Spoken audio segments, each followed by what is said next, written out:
Yeah. I see your lips moving, but I can't hear you. Hello and Assalamu Oh, there alaikum you are. everyone. Here is Asma Shaheen, Education Wali from Rehan School, Islamabad campus. So I'm here with another interesting and very talented personality, the name Paul Bowen, and he's a philosopher and thinker and digital creator. Thank you so much for joining us. I'm very excited to learn from your journey and perspective. Welcome to the show, Mr. Paul Bowen. I just want to know yourself and your journey as a philosopher. Can you please introduce yourself for my audience as well? Yes. Well, my name is Paul Bowen. I am 81 years old. I consider myself to be a philosopher, and I'm continuing to be a philosopher, to philosophize, even though I am now retired. I have a PhD in philosophy from Yale University, and I have taught at Brown University and the University of Cincinnati.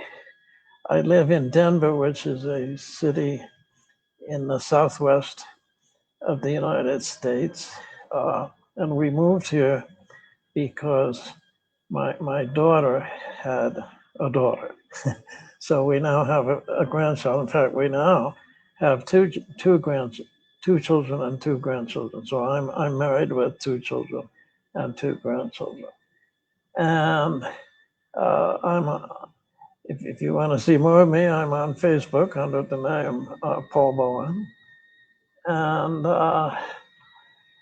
I guess I'm in pretty good health. I guess that about, I have some hobbies, like I play the piano and I read a lot.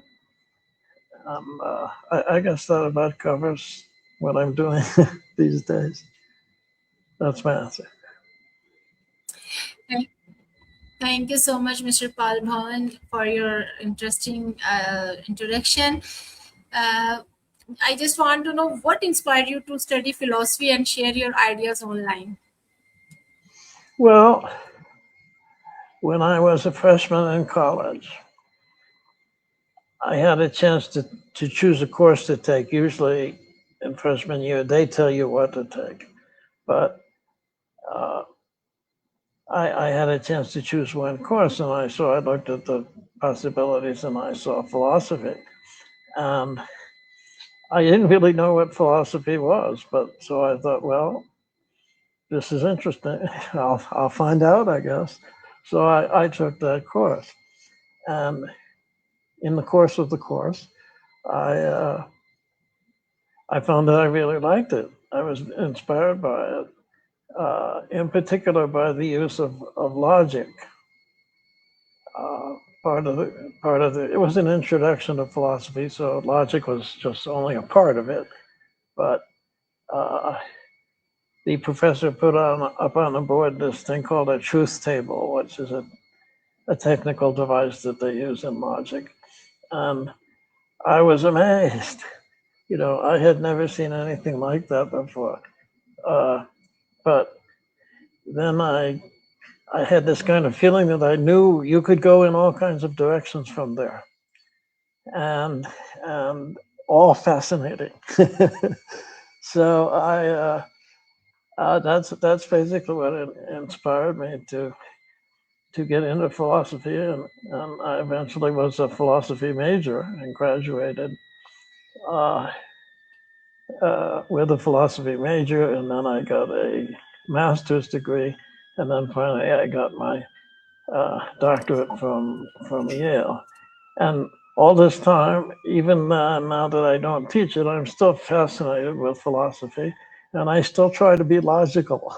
Uh, and but I study now. I'm more interested in social and political philosophy, and that's what I'm working on now. But I try to be logical about it.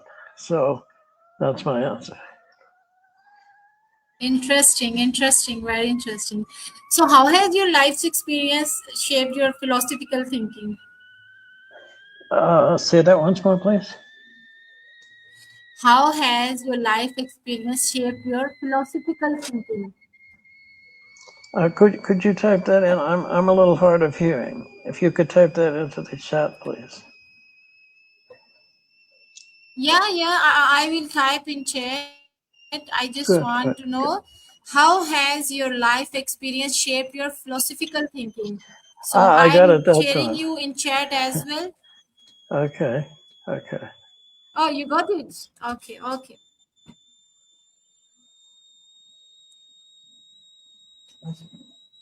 Well, I think I got it. You don't have to tape it. How has my life experience shaped my philosophy? Right? Yes. Okay. I'm sorry for the delay.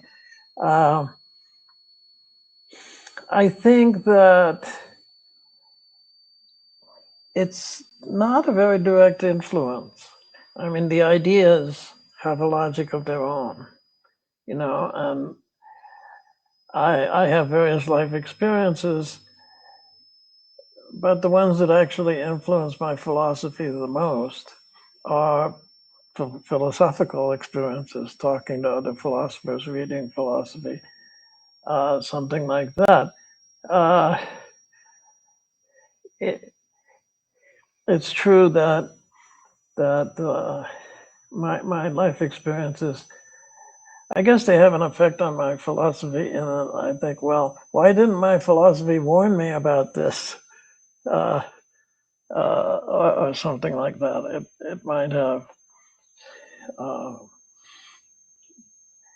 it might have been that way, but I don't apply philosophy directly to my life. Instead, I'm trying to recommend certain courses of behavior to people in general, not specifically to myself. So that's my answer. Okay. So I'm audible for you. Hello, I'm audible for you. I'm sorry. Please type that in. I'm sorry. I'm so deaf. Okay, I'm sharing my question in private chat. Can you open that chat? I see it What now. I is see the it now. most important life lesson you have learned so far? Uh, What is the most important life lesson you have learned so far? right. Um, I think that the most important thing I've learned so far is that I have to stand up for myself sometimes. There are people in the world who want to dominate other people, and they can sometimes be very subtle about it. Uh, and it's important. I have had some very painful experiences because of people like that. And so I have learned to stand up for myself and and refuse to do what they want. And that's hard because in general I like people and I want to be a nice person. So if people say, would you do this? I'll say, okay, I'll do it. But I have found that in some cases that leads to pain. So you have to be able to recognize that some people do not have your best interest at heart. And when they say, would you do this? You say, I'm sorry, I'm not going to do that. So it was very hard for me to learn that because my natural inclination is to be cooperative. But there are people who will take advantage of your good nature. Not most people, but there are some people who are like that. And so it was very hard for me to learn that, but I think I have learned it. So that's your answer.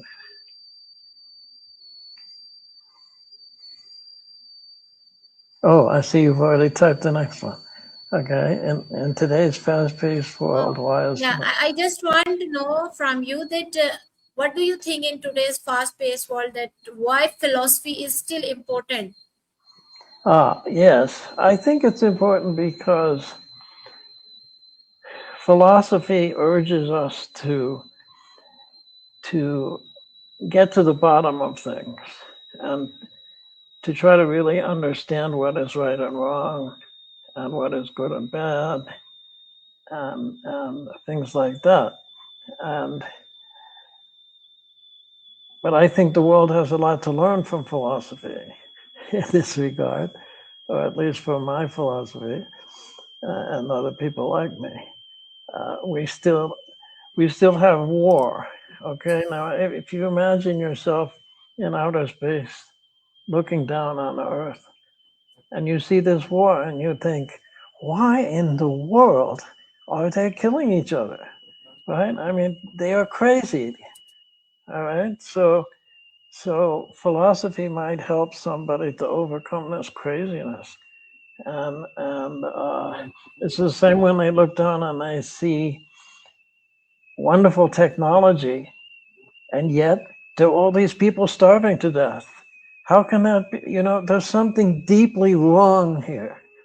And I think philosophy can help us to not take for granted what we've been taught, but to really think about this. Well, there's something wrong here, and what can we do about it? And that's what my philosophical work these days is mostly about.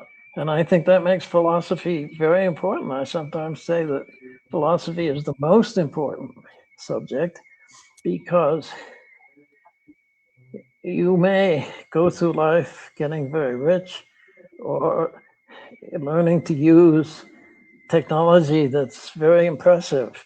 But when you're lying on your deathbed, and you might think, you know, I did all the wrong things. That's not what life is really all about, right? And then it would be too late. So philosophy can help you think about what life is really all about, what we really ought to do. And so that's what I think is the Can, most important thing. yeah. Can philosophy help people deal with stress and challenges, uncertainty?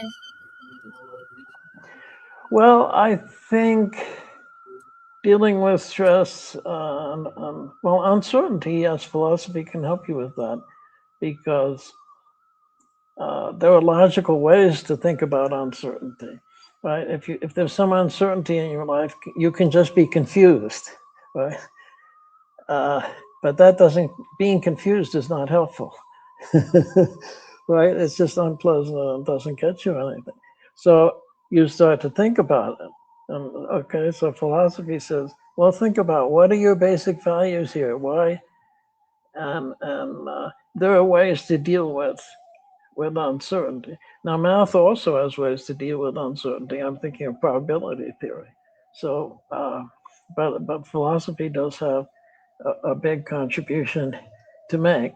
And as for challenges, well, I think philosophy would say take the challenges that you think will challenge you, but will not defeat you. Okay, if you take on too big a challenge, you will be defeated, and that will be bad. What you want, if you take challenges that are too small, then it's boring. So try to find the challenges that will make you learn new skills and find new strength inside yourself. Those are the challenges that you want to take, I think. And philosophy, of course, that requires self-knowledge. And philosophy has always been in favor of self-knowledge. So that's my answer. So, what advice would you give to young people searching for purpose in life? Ah, well, I would say study philosophy because that's one of the basic questions of philosophy studies. Um, is what is there a purpose to life, and if so, what is it? And all kinds of philosophers have talked about this, and I think that the purpose of life is to flourish, to develop yourself, uh, to develop your abilities, and to use them in ways that make sense to you. Okay, so uh, that's what you should be doing, according to me. Now you don't have to agree, but that's what I think. Uh, and So, but other philosophers have said other things. So you might take a look at other philosophers and see what they say, and then you might say, well, no, Paul Bowen is wrong about this, but this other philosopher, I like that one better. So okay, I'm not infallible. Okay, Okay, let's. I will never ask you to Okay. believe me just because I'm me. That's my answer. Okay, so let's talk about some technology and AI. So what skills young people should focus on this age of AI and technology? Well, I think there are wonderful tools that are available recently for the first time. Now, I'll give you an example from my own experience. There's this large language model called Claude, CLAUDE. And I put one of my essays that I wrote into Claude and I said, criticize this. And now we've been having this wonderful long conversation where Claude says, well, this part is good, but I have some problems with this part. And then I answer Claude and I say, okay, here's what I say about that. And then we go into it again. And Claude says, well, here's the good thing about that, but here are some problems that you should address. And he always does a very good job of it. He's as good as a human being. In fact, if he were a human being, I would say this guy is really smart. So this is valuable to me, especially since I'm retired and I don't have a university to go talk to people in. And so I'm having a great time with this, and I recommend it to someone who has Sure. ideas, but want a teacher who will criticize the ideas and help you to develop them further. Okay. Not necessarily Claude, but any Okay. element. Okay. Yeah, So, I'm sorry. That's my answer. okay, it's okay. Is there a book that influenced your thinking the most? No, I don't. I don't think there is. Um, at least I can't. I can't. I mean, some books have influenced me more than others, but I can't point to one book and say this is it. No, books have flaws. Every book, no matter how good it is, you should have a critical attitude towards it. It's only been created by some human. And maybe someday AIs will create the perfect book. I don't know. But right now, there is no such thing. And so I can't point to any particular book. I would just say read a lot of books. Start with the ones that have been very influential and work your way according to what you will find that you like to go in certain directions because of your personality. So just keep reading books. Read books that stimulate you. If you read a book and you say, "Oh, this is boring," well, put it down. Get another book. It's no use being bored. You want something that will make you sit up and think, not be bored. Uh, so, so I would say just read a lot. Read a lot. Ask people, what you might be suited for at a given moment. Uh, I will say that I rather like the English philosopher Bertrand Russell. He's been dead for a while now, but he has written some very good books, and some of them are very technical, but others he has deliberately written for ordinary people, not for other philosophers. And and I think he's a very smart, or he was a very smart fellow. But there are lots of good books, and I can't pick out just one. So that's my answer. Okay. Who has been your biggest inspiration in life? Uh, huh.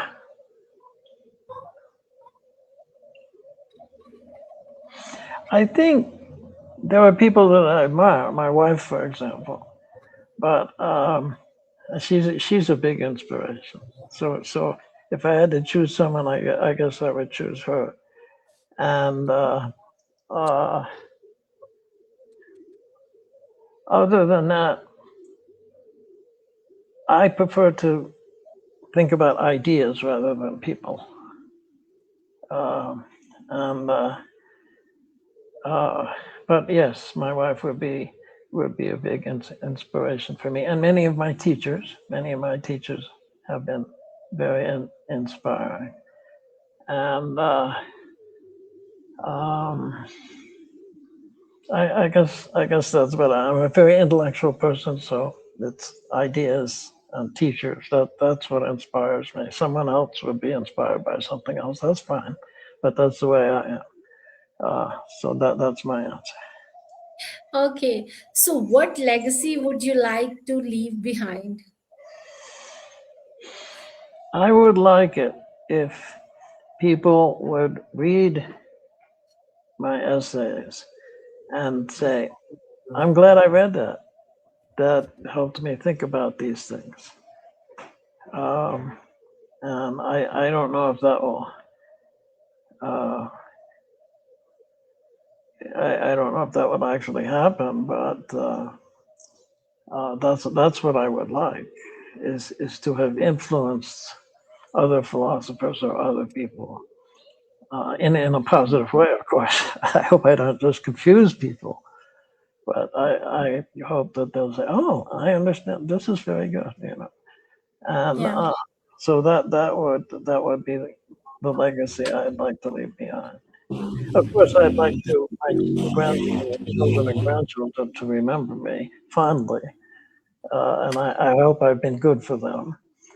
My children have turned out very well, so I couldn't have been too bad of a father. So that's certainly a very important part of my legacy. So that's my answer. Okay, so can you give some suggestions for our students that how can student develop strong communication and leadership skills? Well, I don't know much about leadership. I mean, I don't think I'm a leader, and I don't know how it's done.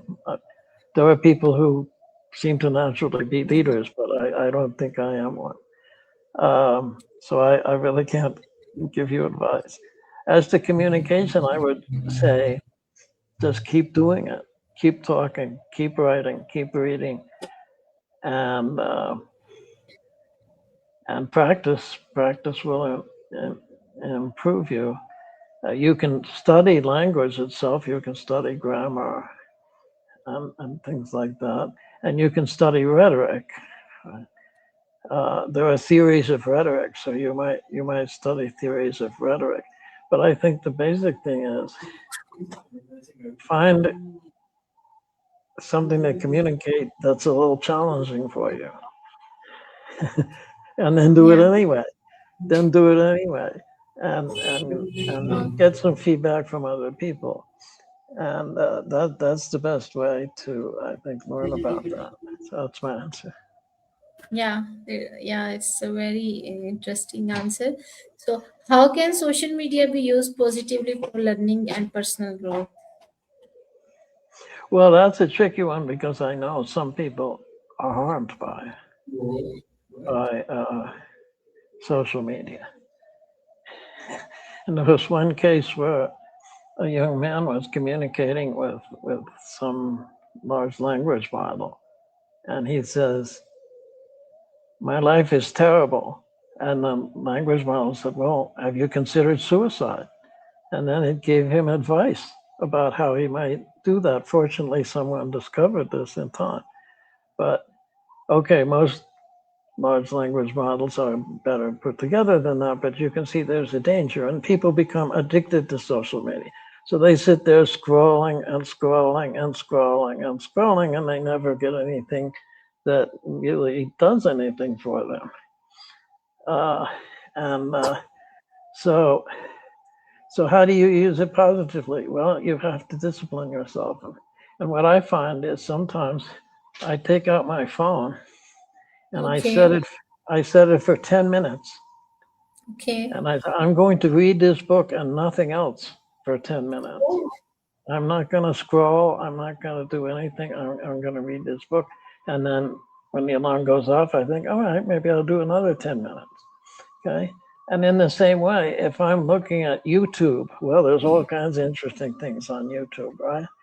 But I say, all right, I'm going to give myself 10 minutes to surf YouTube, to explore Okay. YouTube. And then I'm going to stop until tomorrow. And I hold myself to that. And I think that's very important to have some kind of discipline like that because it's just very, very addicting to just Yeah. start scrolling. Very, very addicting. And then you end up with nothing. Uh, so, so I would say if you want to use it positively, you have the first thing to do is to discipline yourself. And if I look at something on YouTube when I'm scrolling, I might ask myself, well, is this really what I was looking for, or is this just has a pretty picture on? Right. So always bear in mind what you're really trying to do, because the entertainment is endless, and you will end up with nothing substantial. Uh, Now, on the positive side, which is what you really asked, is well, you can learn tremendous things. Now, this wonderful university, the Yeah. Massachusetts Institute of Technology, known as MIT, they have just made all their courses for free on the net. Yeah. So this is an elite university. This is the cream of the cream, right? And you can sit in on these courses for nothing except what it costs you to run your computer. This is amazing. I mean, I'm old enough to remember when there were no computers at all, except for a few very experimental things that had paper tape and vacuum tubes. No chips had yet been invented. And so only specialists could deal with these computers. And, and it's so different now. If you can avoid being addicted to nonsense, you can get the most amazing education. I mean, if I've have forgotten something, I just ask the AI overview, what is this? And bam, there it is. In the old days, I would have to walk to the university, go into the library, use the card catalog Library. to Yeah. to find a book. Then I would have to go into the stacks or ask someone else to go into the stacks and get the book. And then I look at the book to see whether it really has what I want. And maybe it doesn't. But it is so much more efficient to use the internet. And it's Yes. sad. It's sad that there's so much junk on the internet. But uh, it's like the lotus blossom. The lotus blossom sits on top of the water and it's very beautiful, but its root goes all the way down into the muck, right? So we have to